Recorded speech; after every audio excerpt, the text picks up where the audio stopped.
Now we have example number 8. It is on page number 26.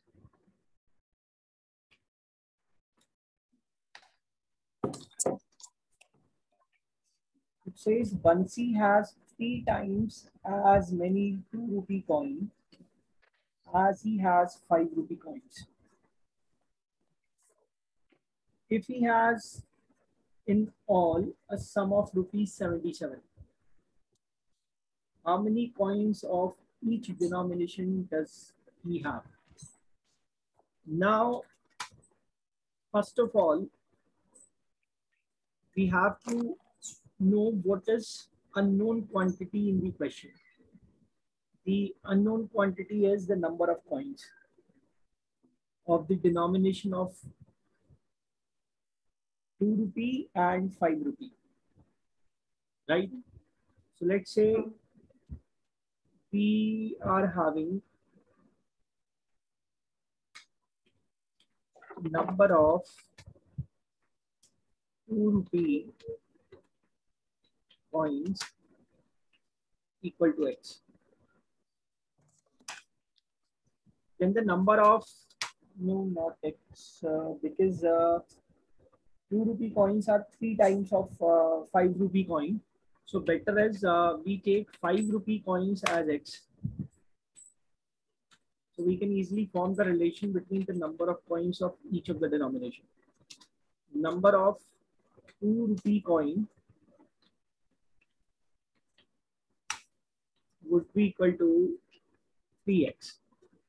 अगर मैं 2 rupee coins को x लेता, suppose y लेता, तो प्रॉब्लम क्या आती कि मुझे 5 rupee coin को फिर y/3 लेना पड़ता।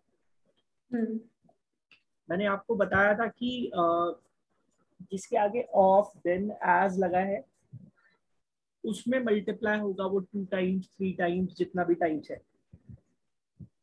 रिमेम्बर मैंने ये बताया था कि जिसके आगे ऑफ देन एज ये सब लगा है ये मल्टीप्लाई होता है। तो एक्चुअल में 2 rupee कॉइन 3 टाइम्स है, तो अगर मैंने 2 rupee कॉइन को y ले लिया तो फिर मुझे जो है 5 rupee कॉइन को y/3 लेना पड़ेगा। So I'm just trying to avoid the fractional value, nothing more than that.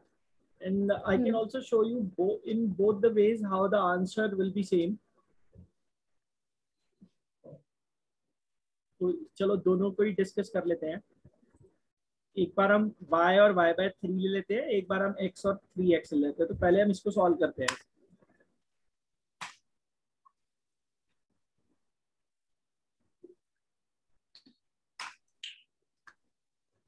Now how the equation will be framed. If you see, we have assumed the number of coins of 2 rupee denomination and 5 rupee denomination. But when we are equating it equal to rupees, then something more has to be done here. And that thing is, if you are having 10 coins of 2 rupee each, right? If you are having 10 coins, number of coins with you are 10, and all those are 2 rupee coins, then how many rupees will be there?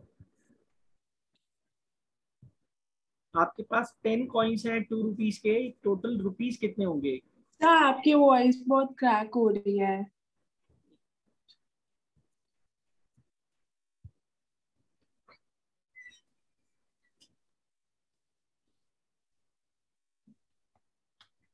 अभी ठीक है? Hello hello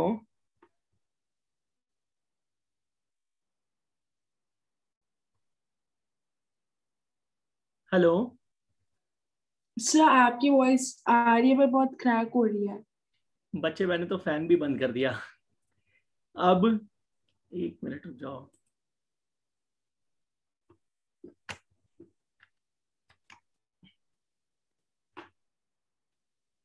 अभी ठीक है? हाँ sir. चलो, मैंने ये कहा कि अगर आपके पास 10 कॉइन्स हैं ऑफ 2 रुपी ईच, तो टोटल नंबर ऑफ रुपीस कितने होंगे आपके पास?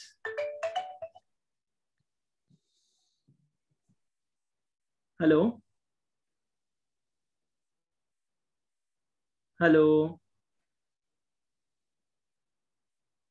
Hello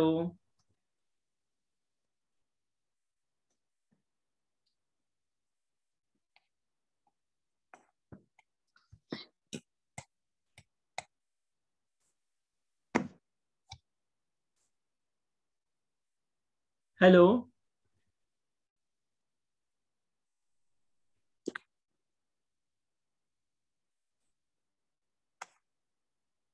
hello. अभी ठीक है बेटा? हेलो। बच्चे अब ठीक है? हाँ sir.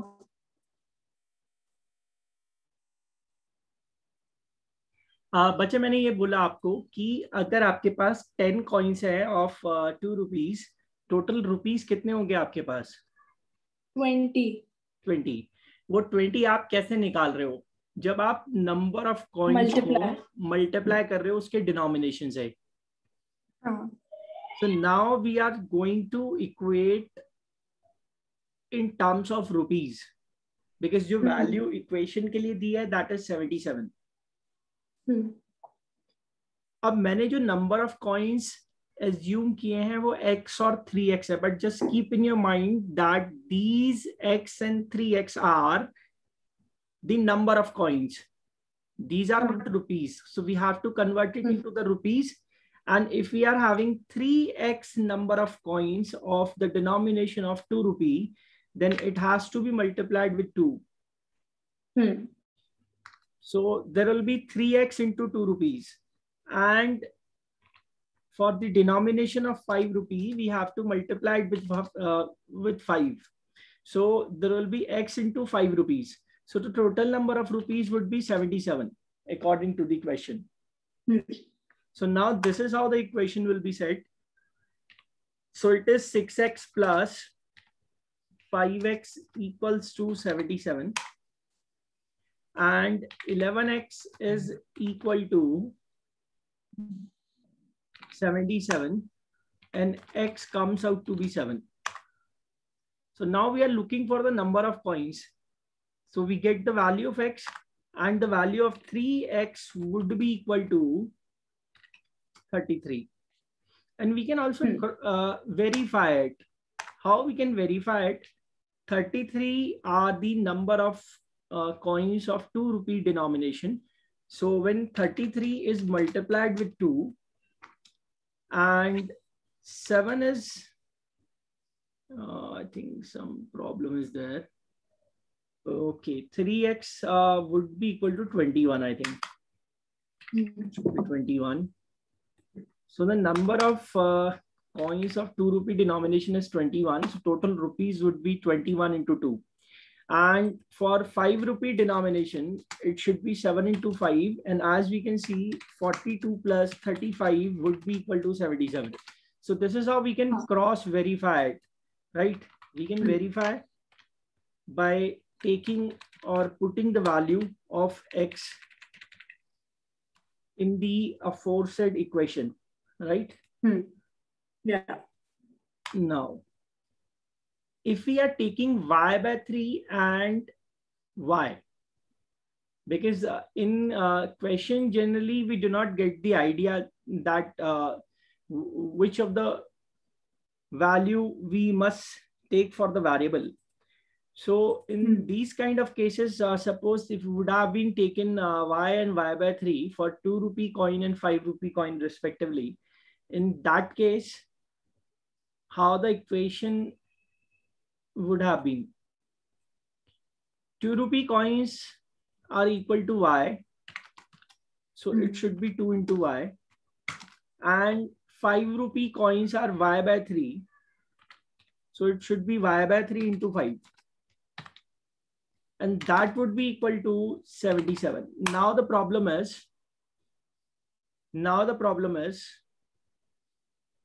we are getting some fractional value here. Fractional value आ रही है, और इसको सॉल्व कैसे किया जाएगा? अभी देखो ये 2y है और इसमें हम प्लस कर रहे हैं 5y अपॉन 3. जो हमारा 77 के इक्वल आ रहा है। तो अब मुझे इसको सॉल्व करना पड़ेगा और ये होपफुली नेक्स्ट एक्सरसाइज में है, लेकिन फिर भी मैं आपको एक आइडिया दे देता हूँ सॉल्व करने के लिए। आपको एलसीएम लेना होगा, जैसे नॉर्मली लेते हैं एलसीएम, और एलसीएम आ जाएगा हमारा 3। अब आप देखो ये 3 मल्टीप्लाई होगा उस 2y में, क्या बनेगा 6y, और उधर 5y रहेगा क्योंकि डिनोमिनेटर में 3 है, एलसीएम भी 3 है, और ये बन गया 77। Now it comes out to be 11y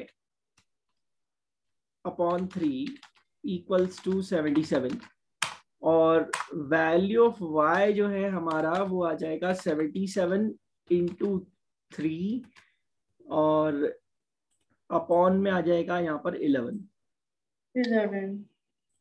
तो होपफुली सीधा वैल्यू 21 निकल के आ जाता है। तो आंसर पे कोई इफेक्ट नहीं पड़ता, इट डज नॉट मैटर आप इक्वेशन किस तरीके से सेट कर रहे हैं, आप वेरिएबल कैसे एज्यूम कर रहे हैं, उससे कोई फर्क नहीं पड़ने वाला है। और यहाँ जो भी बिल्कुल बिल्कुल जो क्लिक किया, लेकिन आपको ये ध्यान रखना होगा कि आप रिलेशन जो है वो सही तरीके से बनाएं। जो रिलेशन है वो हमें सही तरीके से बनाना होगा। आप इसको ओरली सॉल्व कर सकते हैं क्या? अभी हमारे पास बहुत टाइम है, इसलिए हम आराम से डिस्कस कर रहे हैं, मेरे को जल्दी नहीं है, ताकि आप प्रॉपर लर्निंग तो एटलीस्ट हो जाए कम से कम। तो क्या ओरली सॉल्व कर सकते हैं?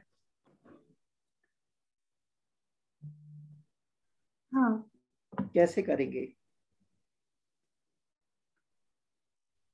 चलो देखते हैं। अब ये ओरली सॉल्व करने का जो प्रोसीजर है ना, ये थोड़ा सा ज्यादा कंसंट्रेशन मांगता है बच्चे का, और प्रॉपर एक कॉन्सेप्ट क्लैरिटी भी उसके पास होनी चाहिए। If you look at this, 5 रूपी कॉइन्स आर x एंड 2 रूपी कॉइन्स आर 3x। इसको इस तरीके से हमने अज्यूम किया था कि जो 5 रूपी कॉइन्स हैं वो 2 रूपी कॉइन्स का, सॉरी, जो 2 रूपी कॉइन्स हैं वो 5 रूपी कॉइन्स का 3 टाइम्स है। कहने का मतलब ये हुआ, कि एक तरीके से मुझे रेशियो ही दे रखा है ना। मतलब जो 2 रूपी कॉइन्स है और 5 रूपी कॉइन्स है उसका रेशियो 3:1 दिया है, ऐसे भी समझ सकते हैं। तो apart from tricking the variable, मैं अपने माइंड में ये तो जो है एज्यूम कर ही सकता हूं कि जो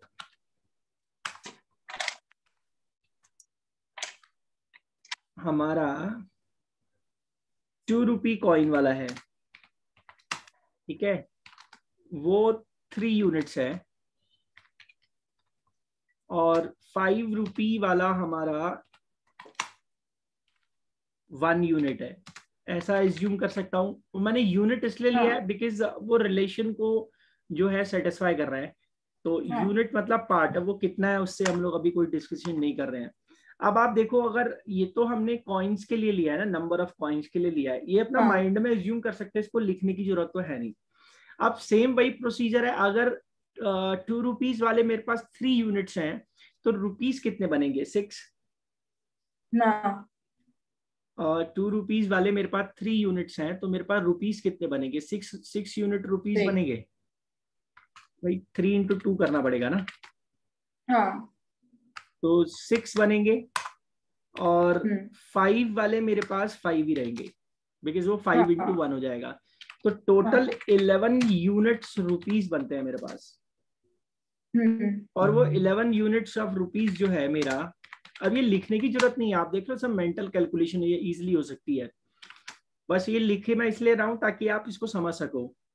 तो ये 77 के इक्वल है।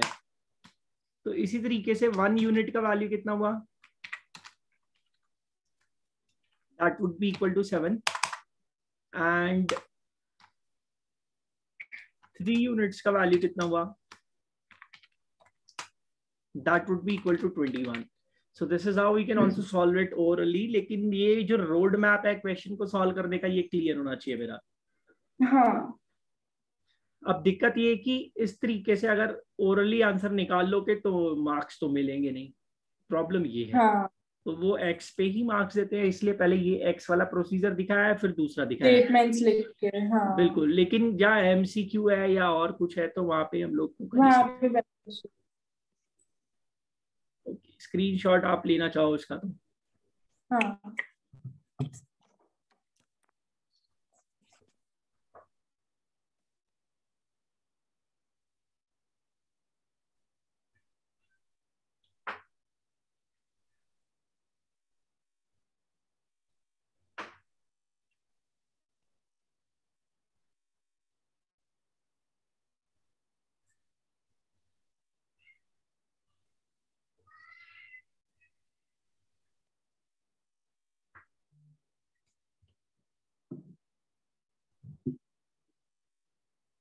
अभी ठीक है बेटा, आगे बढ़ते हैं। हाँ, नेक्स्ट एग्जाम्पल देखते हैं, और देख रहे हो सब अच्छे एग्जाम्पल्स हैंगे।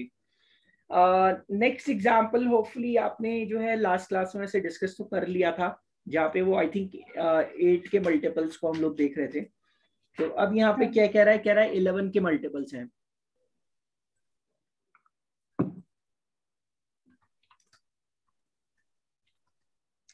ये सेम क्वेश्चन था। हाँ, तो अब हम क्या करें, 3 कॉन्जिक्यूटिव मल्टीपल्स हैं, तो हम लोग इसको x प्लस 11, बिकॉज 11 का मल्टीपल 11 के डिफरेंस पर मिलेगा। हाँ, और अगला जो है वो x प्लस 22 हो जाएगा। हाँ, एक मैंने x माना, एक मैंने x प्लस 11 दिया, और दूसरा मैंने जो है बाद वाला उसको x प्लस 22 कर दिया। हाँ। तो यहाँ से जो है ये हमारा टोटल 363 आता है। तो सॉल्व करते हैं हम लोग, तो 3x बनता है और इधर 33 बनता है, और ये बनता है 363। नेक्स्ट आप 3x के लिए सॉल्व करेंगे, तो 3x जो है हमारा वो 330 आएगा। हाँ, माइनस कर देंगे। और x का वैल्यू हमारा 110 आएगा। सो व्हेन x इज 110, तो x प्लस 11 हमारा आता है 121, और x प्लस 22 हमारा आता है 132. हाँ, So this is how we can obtain all the 3 values by putting it into the equation. But what if we are solving it orally? As I have told you earlier, that whenever we are seeing some consecutive integers, consecutive multiples, and if those consecutive multiples are at a common difference, at a same common difference, in that case, the average would be exactly in the middle, right? And as we can see, there are 3 numbers, and we can easily find out this. We can easily know that the second number would be working like the average. So if we just divide 363 by 3, so we get 121. This 121 is average of these 3 multiples, and this 121 should also be the middle number. Middle multiple, I can say multiple. And as you can see, if 121 is the multiple which is exactly in the middle of those 3 consecutive multiples, then the previous multiple should be 110, next should be 121, and the other multiple has to be 132. And we are getting the same values as we are getting according to the equation. Fine. Now let's move on to example number 10.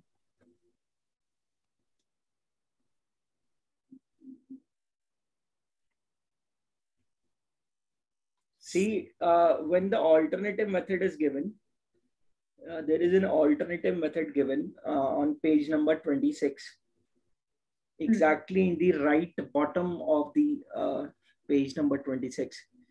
It is also shaded with green color, I think. And that is another way of putting the equation. What they did, they assumed that the middle number is x.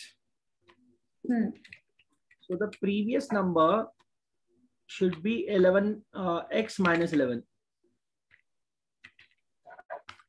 because 11 के difference पे मिल रहा है ना. तो उन्होंने कहा कि suppose ऐसा ही मान लो कि एक नंबर जो बीच वाला नंबर है वो x है, तो उससे पहले वाला जो है वो x माइनस 11 हो जाएगा और उसके बाद वाला जो है वो x प्लस 11 हो जाएगा. What is the benefit of doing this? The benefit is when we put this equal to 363. So as you can see, minus 11 and plus 11 will be ruled out, and this would be equal to 3x equals to 363, and the value of x comes out to be 121. अब ध्यान से देखो, ये जो मैंने shortcut ऊपर बताया 363/3 जो मुझे मिडिल नंबर देता है, उसका लॉजिक यहां से समझ में आ रहा है. देखो इस वाले से जो नीचे ऑल्टरनेटिव मेथड मैंने पुट किया है, यहां से इसका लॉजिक समझ में आ रहा है कि ऐसा क्यों है. आप देखो वो जो है 121 जो मेरा निकल के आया है वो एक तरीके से एवरेज ही तो है 363 का. क्योंकि अगर मैं बीच वाले नंबर को x ले लेता हूँ तो आगे पीछे वाले नंबर माइनस 11 और प्लस 11 के डिफरेंस में मिलेंगे, तो वो 11 का तो रेलेवेंसी खत्म हो जाएगा. और 363 जो है वो मिडिल वाले नंबर के 3 टाइम्स के इक्वल आ रहा होगा. लेकिन ध्यान रखना, ये एवरेज वाला काम जो यहाँ पर मैंने बताया है शॉर्टकट में, ऐसा तभी लगता है जब आपके नंबर जो है वो ऑड हो. जैसे 3 कॉन्जिक्यूटिव है, 5 हो, है ना. अगर ये 4 हो गया तो फिर एवरेज तो तब भी एग्जैक्टली मिडिल में ही होगा, लेकिन उस केस में क्या होगा कि वो फिर जो जैसे मान लो 4 नंबर्स हैं, समझा ही देता हूँ. जैसे 4 नंबर्स हैं A B C D, ठीक है ना, ये कॉन्जिक्यूटिव है. तो अब जो एवरेज है वो कहाँ पे होगा? वो जो एवरेज है वो एग्जैक्टली B और C के मिडिल में होने वाला है. तो फिर ऐसे केस में नंबर नहीं मिलता, फिर मुझे एडजस्टमेंट करना पड़ेगा वहां पर.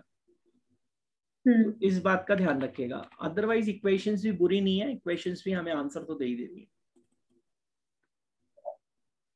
Okay, let's move on to the another example, which is example 10. The difference between two whole numbers is 66. The ratio of those two numbers is 2:5. So let the numbers be 5x and 2x. और ये हमने कल कर ही लिया था वैसे. So let the number be 5x and 2x, and now the difference of these two numbers are 66. So now 3x is equal to 66. So x is equal to 22. We are not looking for x, we are looking for the numbers. So the numbers are 5x 110, 2x 44. So those two numbers are 110 and 44, and you can also verify it by taking the difference. The difference is coming 66 as it is given in the question. Fine.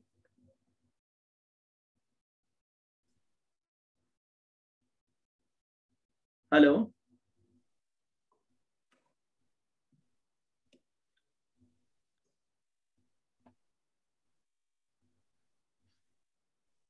Hello. Hello. हाँ बच्चे, आवाज आ रही है?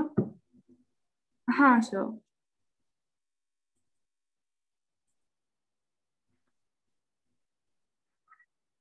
Okay, let's see example 11.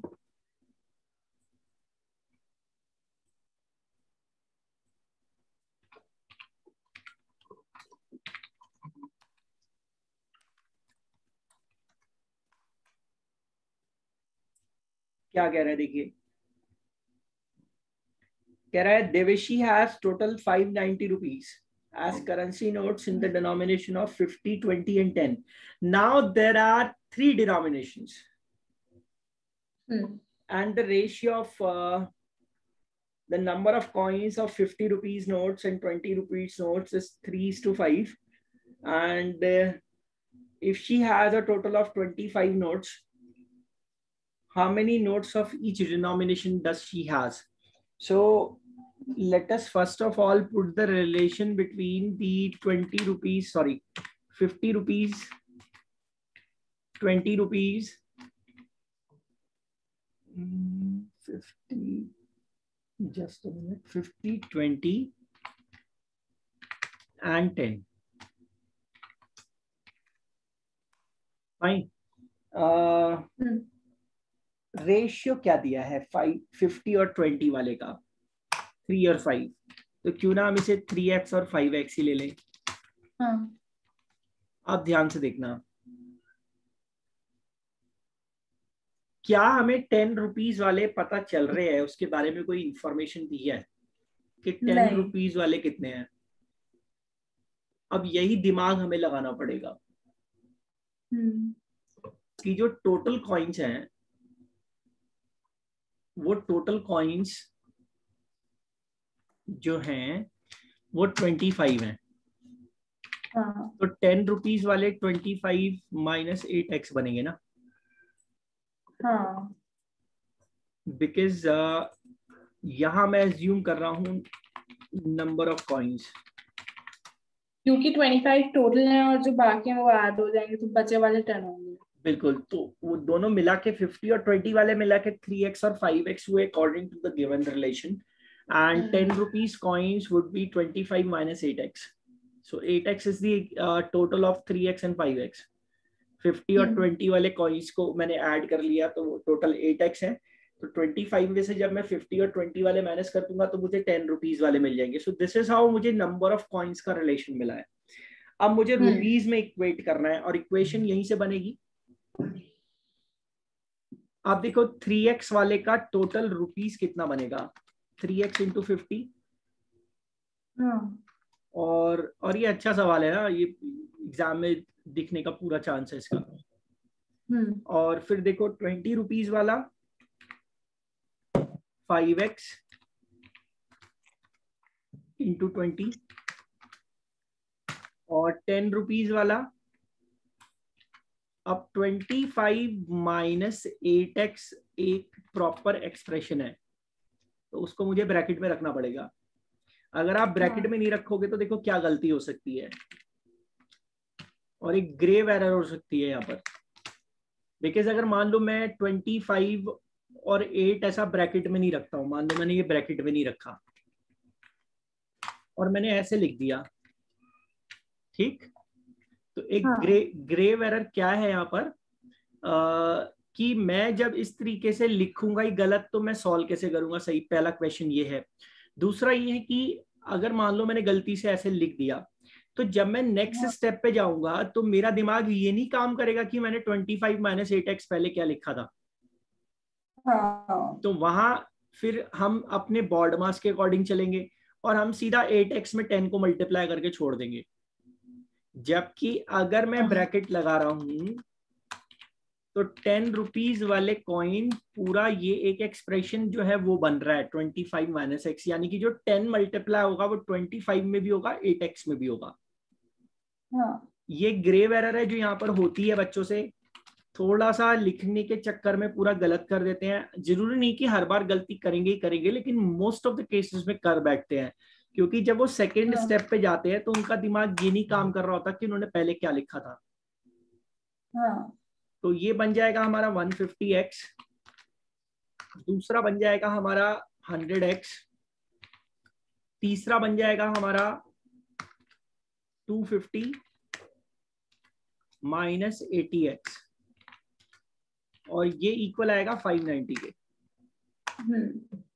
और अगर आप xx वाली total values adjust कर ले 150 और 100 प्लस हो जाएगा, 250 हो गया, 250 में से 80x माइनस कर देंगे 170x आएगा। वो 170x और वो 250 मैं दूसरी तरफ भेज दे रहा हूँ। मैं लिस्ट स्लो मोशन में कर देता हूँ।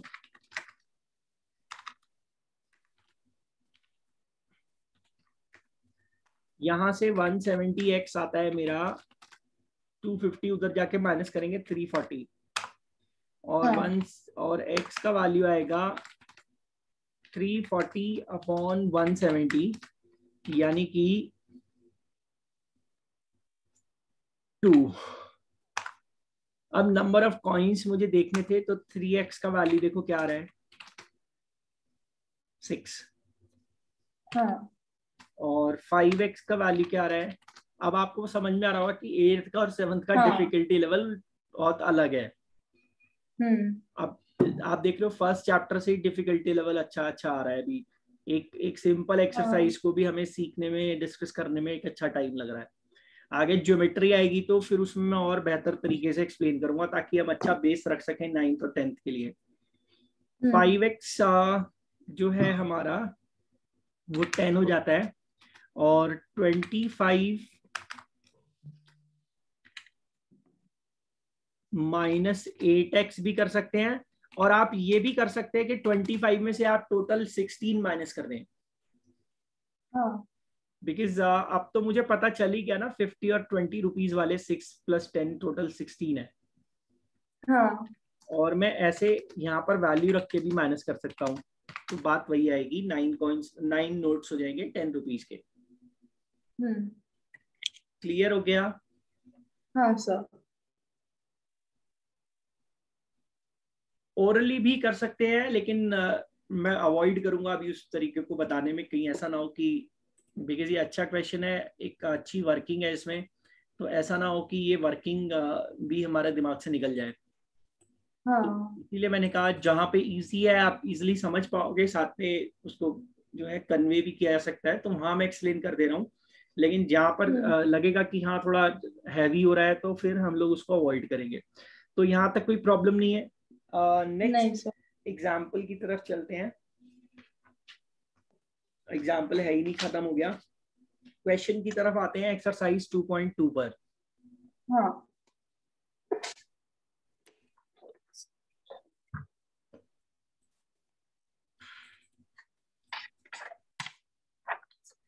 हमने 5th तक कर लिया था। 7th तक कर लिया था। हाँ 7 तक कर लिया था। फिर ये कह रहा है 3 consecutive integers are such that when they are taken in increasing order and multiplied by 2, 3 and 4 respectively, they add up to 74. So now what we have to do, we have to take the variables for those integers first of all, because unless we are not setting up the variables, no equation will be there. And once we form the relation between the unknown quantities, and we will represent them into the variables, then we put it equal to a value which is given in the question, so we can get the equation for solving that kind of question, right? So first of all, there are 3 consecutive integers. Let's say those consecutive integers are x plus 1, because they are taken in increasing order, so I'm writing them according to the question. So that will be the increasing order of those 3 integers, x plus 1 and x plus 2. Now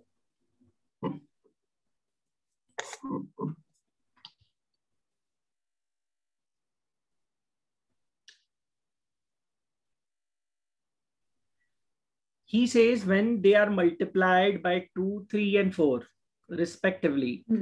So 2 has to be multiplied in x, and 3 has to be multiplied in x plus 1. And again, the grave error which we can make here is we will not put that x plus 1 into the bracket. So if we are not putting that x plus 1 into the bracket, that will be the grave error. And why there can be some problem, if we do not put it into the bracket, we will just multiply x by 3, and we forget to multiply 3 into 1 also. तो ये भूल जाएंगे हम. तो ऐसा कर दिया हमने. नेक्स्ट हम लोग चल रहे हैं 4 से मल्टीप्लाई करना है किसमें, x plus 2 में, and that comes out to be equal to 74. So this is 2x plus 3x plus 3 plus 4x plus 8. मेरी बात ध्यान रखना, ब्रैकेट में रखना जरूरी है. अगर ब्रैकेट में नहीं रखोगे तो पूरा क्वेश्चन गलत हो जाएगा. तो कोई भी एक्सप्रेशन है उसमें कुछ मल्टीप्लाई डिवाइड करना है, always put it into the bracket. Now 2x plus 3x plus 4x, it makes it equal to 9x, and the values, when values are added, that will be equal to 11 is equal to 74. Now 9x equals to 63. 11 minus हो जाएगा, x का value 7 आ जाएगा. x आ गया तो x plus 1 का value 8 हो गया, और x plus 2 का वैल्यू 9 हो गया.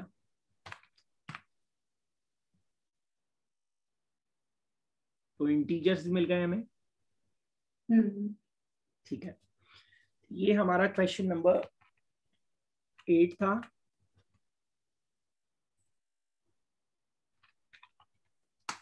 एक्सरसाइज 2.2 से अब मूव करते हैं नेक्स्ट क्वेश्चन पर.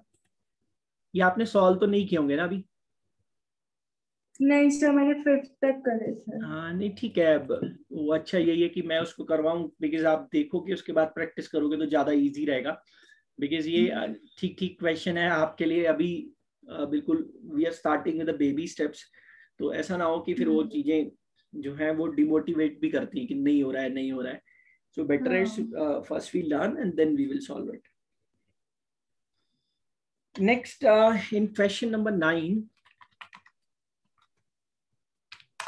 he says ages of Rahul and Harun are in the ratio of 5:7. 4 years later, the sum of their ages will be 56 years. What are their present ages? So as I've told you earlier that whenever you are putting or equation, or whenever you are forming the relation between the variables, or in the problem of ages especially, then always think there will be two conditions. One will be the condition of some years back, and other will be the condition of some years after.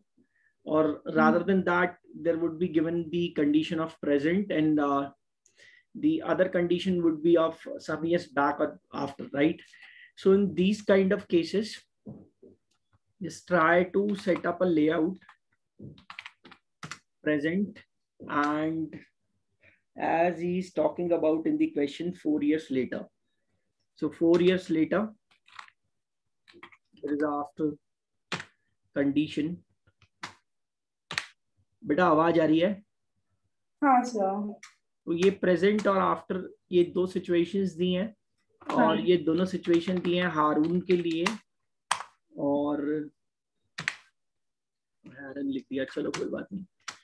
एक और दूसरी दी है राहुल के लिए. Sorry, पहला राहुल है, चलो कोई बात नहीं.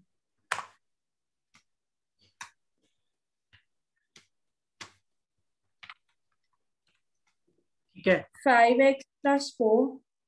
हाँ बिल्कुल ठीक है. इधर 5x लेंगे और नीचे 3x लेंगे. तो इस तरीके से लेआउट सेट कर लोगे तो देखो ये सिर्फ यहीं पर ही नहीं रहेगा. ये आपको जो है ये 10th में मिलेगा आपको प्रॉपर. ये लगभग पीछा छोड़ता ही नहीं है जब तक हम अर्थमेटिक पढ़ते हैं. अर्थमेटिक 10th तक तो है ही स्पेशली, और 10th तक तो मैथ सबको पढ़नी ही पढ़नी है. तो इसलिए अभी से थोड़ा सही तरीके से समझोगे तो फिर आपको आगे इजी रहेगा. तो 4 इयर्स बाद की कंडीशन थी, तो हमने 5x plus 4 और इधर 3x plus 4, 7x, not 7x. Okay 7x दिया है।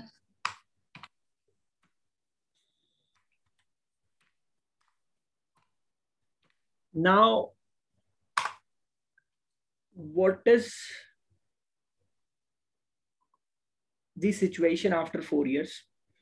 The sum of their ages is 56. So after 4 years, the ages of Rahul and Harun are 5x plus 4 and 7x plus 4.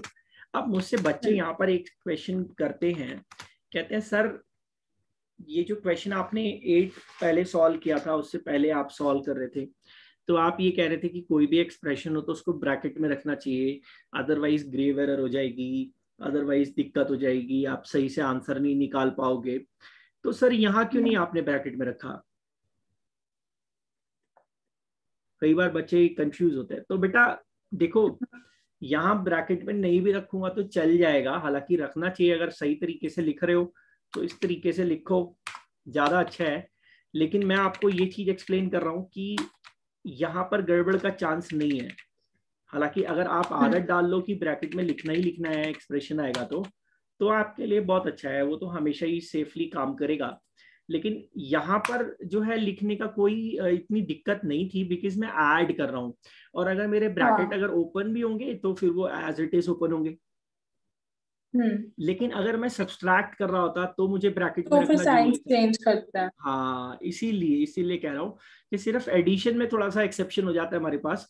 लेकिन अगर यहीं पे मैं इनमें किसी वैल्यू से मल्टीप्लाई या डिवाइड कर रहा होता तो मुझे तब भी ब्रैकेट में रखना पड़ता इनको। तो कोशिश ये करो कि ब्रैकेट में रख दो तो अच्छी बात है, उससे कोई दिक्कत तो होगी नहीं, है ना। तो सीधा ही हम यहाँ पे 12x लिख लेते हैं और वो वैल्यूज 8 हो जाएगी, तो ये बन जाएगा 74। फर्दर हम देखेंगे 12x का वैल्यू आ गया हमारा 74 माइनस 8 यानी कि 66, और कुछ गड़बड़ हो गई 74 56 लेना था।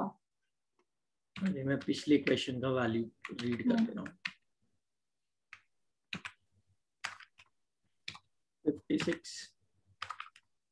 56 यहाँ 48 होगा। तो 12x x का वैल्यू मेरा आ जाता है 4, 12 से डिवाइड कर देंगे, x आ गया तो मुझे 5x मिल जाएगा। मुझे प्रेजेंट एजेस निकालनी है, 20 हो गया, और 7x मेरा 28 हो जाएगा। ओरली भी सॉल्व कर सकते हैं इसको, अगर थोड़ा सा आप दिमाग चला रहे हैं तो ओरली भी सॉल्व कर सकते हैं। हाँ, क्या तरीका ओरली सॉल्व करने का? चलो देखो, यहां पर जो टोटल है, ये आफ्टर वाली एज का जो टोटल है वो 56 है। तो अगर ये तो टोटल है ना, हाँ, यानी कि अगर मैं 4 इयर्स बैक जाता हूं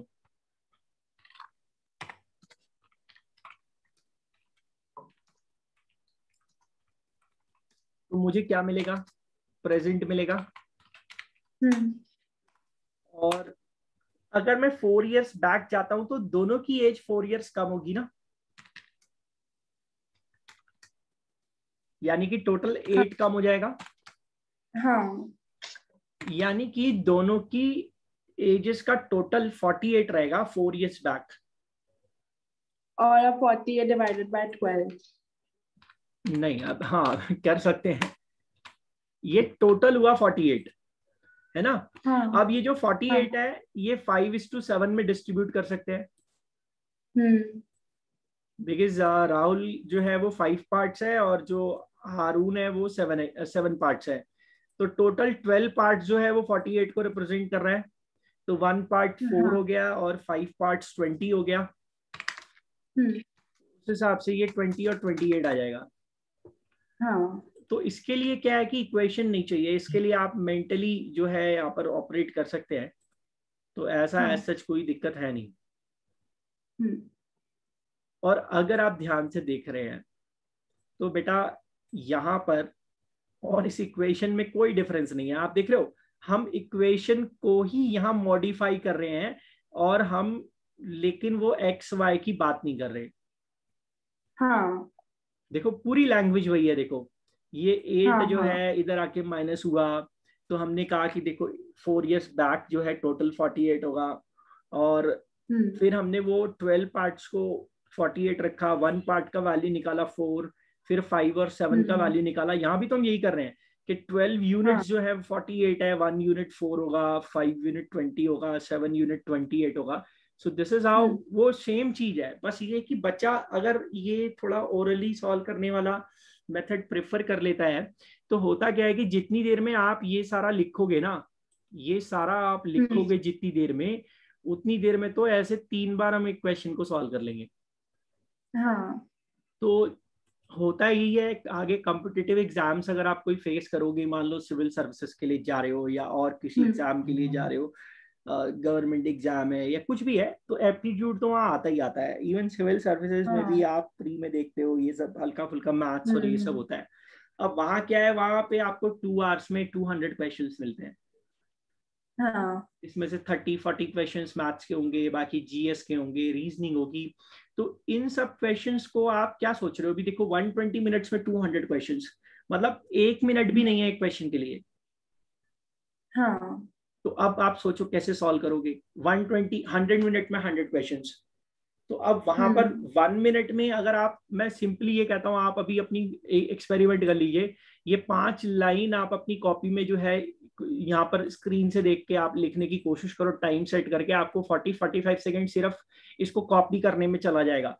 इवन जब आप सॉल्व कर रहे हो तो आपको लिखना भी है, आपको दिमाग भी चलाना है, आपको क्वेश्चन भी पढ़ना है, तो क्वेश्चन पढ़ने में ही आप देखो 15-20 सेकंड निकल जाते हैं, क्योंकि हम उसको रीड कर रहे हैं, अंडरस्टैंड कर रहे हैं, फिर हम इक्वेशंस की तरफ भाग रहे हैं, तो टोटल 1-1.5 मिनट 2 मिनट लग जाता है।